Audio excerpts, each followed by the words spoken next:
Says Michael Popok, Legal AF, Georgia is going to have to literally go back to the drawing boards and come up with new maps for their state house, electoral, congressional, senatorial races, because the ones that they have proposed, the first set of maps they've been able to do without federal Department of Justice oversight pursuant to the Voting Rights Act, the first time they got the training wheels off, and the federal oversight that was required originally by other provisions of the Voting Rights Act, as soon as that came off, they found a way to be racist again and screw black and brown voters in Georgia by pushing them all into one district, taking them out of another district where they could eventually rise up and be the majority in that district. And even though the state has increased its population by several million from one census to the next, and mainly in black and brown voters, somehow they lost a district or two.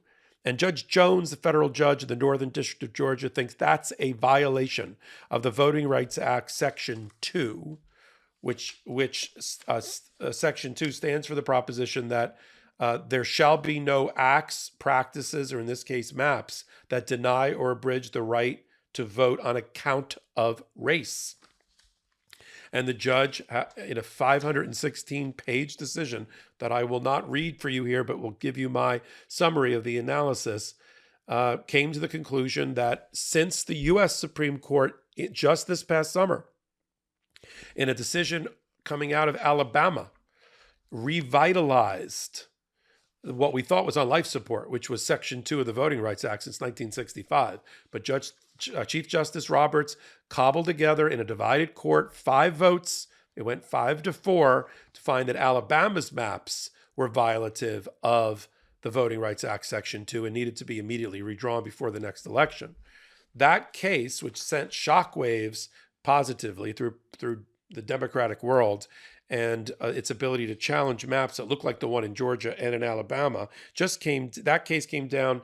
It's called Allied. The name of the case came down June 8th of 2023, and it gave all of the federal courts a new template to use to evaluate maps using that prism.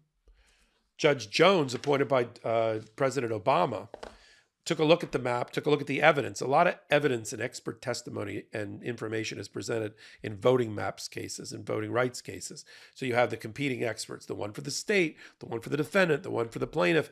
There are all these people who are professional map makers. And they say how they made the map given the census in a way that's natural, that's not racial, that doesn't violate the civil rights or constitutional rights. You know, this is like a cottage industry in how to make these maps. And while the Judge Jones, said Georgia has made tremendous strides in its voting rights and its civil rights in the last 58 years, it's not there yet.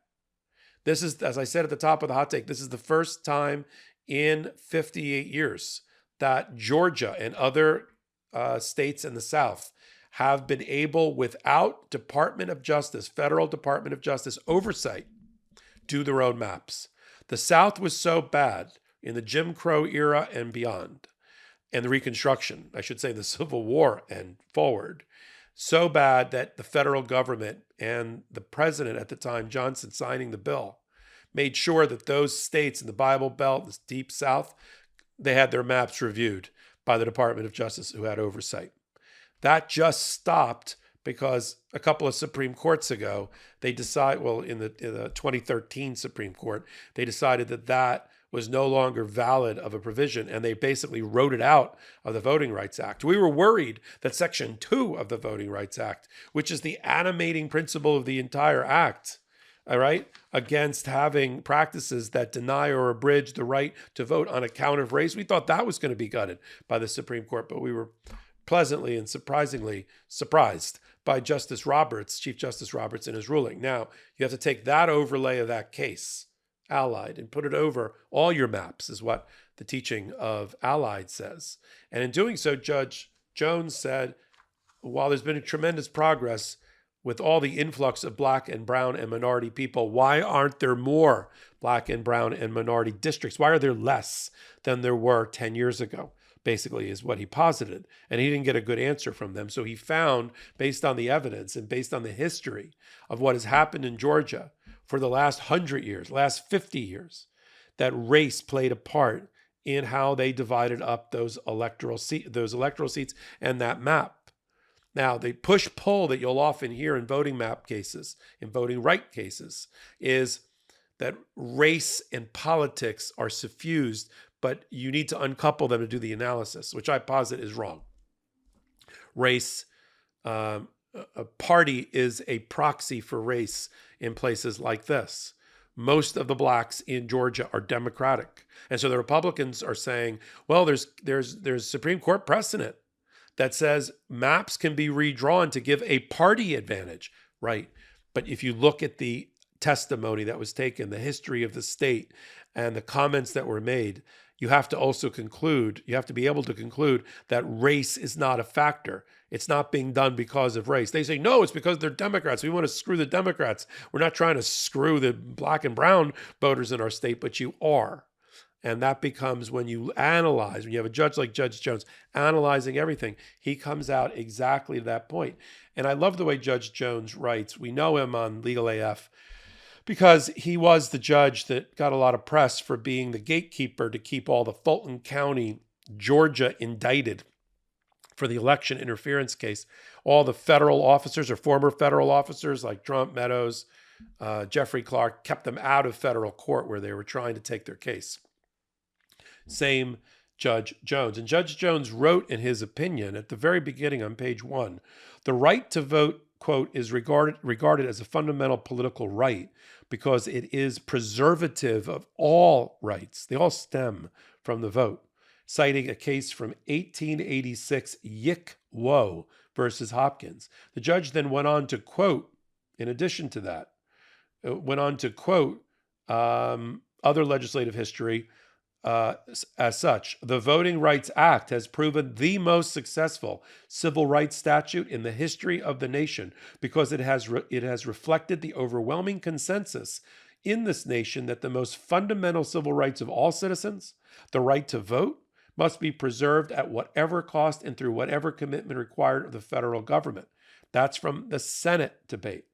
This past summer, the Judge Jones went on in his order, Chief Justice Roberts confirmed that, quote, the essence of a Section 2 claim is where an electoral structure operates to minimize or cancel out a minority voter's ability to elect their preferred candidates.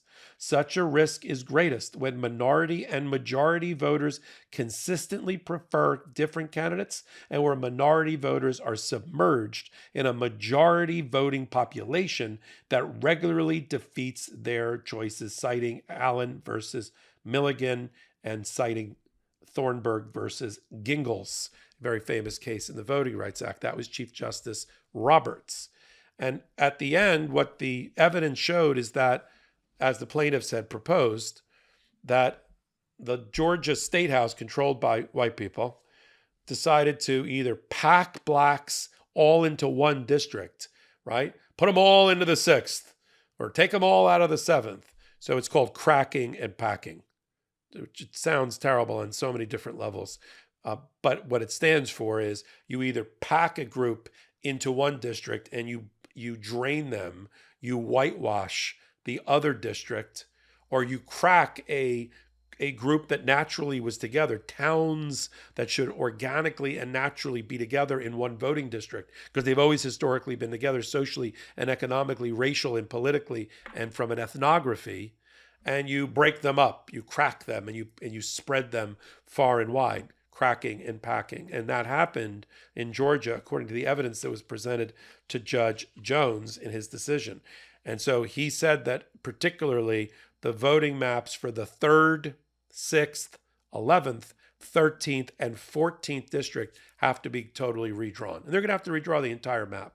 And that's why the Georgia Governor Kemp has called for a special session in November of the state legislature, and they're going to have to follow the strictures of Judge Jones' decision. Sure, they might try to take an appeal to the 11th Circuit Court of Appeals, which is a right-wing leaning appointed appellate court that sits also in Atlanta. and they might get a different decision or slightly different decision. Then they'll go to the U.S. Supreme Court. But look, I think that Judge Jones is on solid ground with his 516 pages of analysis, his proper application of the Giggles case, of the case from Allied from just this past summer. And I think even the 11th Circuit is going to be hard-pressed to avoid that precedent, and how the judge, no pun intended, mapped that onto the facts of this particular case.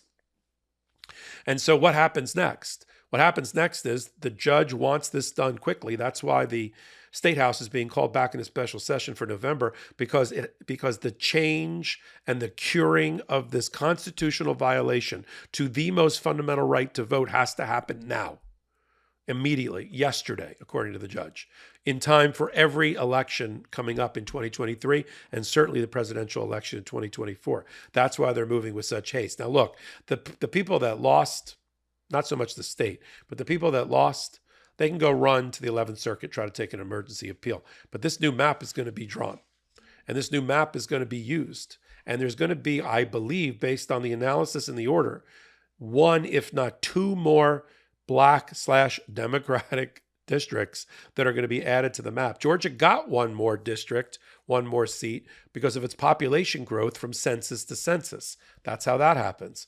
It's a zero-sum game. Some state shrunk like New York. Some state grew and got one like Georgia. And that's how it happens. And so Georgia has another district up for grabs.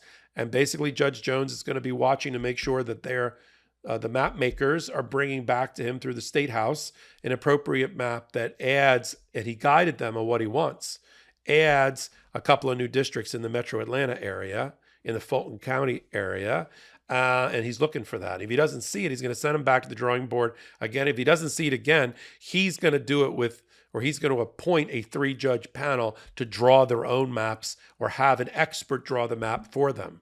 So the State House has probably one more chance at this before the federal judge is going to step back in and have a 3-judge panel with experts providing their report do it for them. We saw a bizarre attempt by Alabama's State House to thumb their nose and flip the bird to the U.S. Supreme Court. And that just got the U.S. Supreme Court even more fired up. Because if you're just going to ignore the U.S. Supreme Court completely, this whole thing that we have of co-equal branches of government and checks and balance falls apart. So I may not like a lot of what comes out of this right-wing MAGA Supreme Court, but I also don't think that they should be ignored. So they ordered Alabama to do something. Alabama didn't do it. Georgia's watching to see what they can get away with, I'm sure. But I don't think Georgia is Alabama for many, many reasons. Georgia is becoming bluer. It's purpley now. Alabama is far gone to the right. So I think we're going to see maps that people can live with and that will comply, more importantly, with the Voting Rights Act, Section 2, and therefore be constitutionally satisfied. These are important matters, even though they're complicated, even though our head may hurt listening to this information, because we got to get this stuff straight before the next election. We got to go after voter suppression behavior and conduct and squads hired by the Republicans and the MAGA to go after voters. We got to do it now. We got to draw the line in the sand now. We got to go after maps, because maps matter, and how many districts there are and how many of those are Democrat or Republican matter. And you got to do that hard work now. It's not just the day you take a couple hours off from work and vote for whoever your candidate is. It's all of the work on the infrastructure that is done before that matters. And we're talking about it now on hot takes just like this one, only on the MeidasTouch network. You can also catch what we do on Legal AF, the leading podcast at Law, Politics, and Justice Intersection.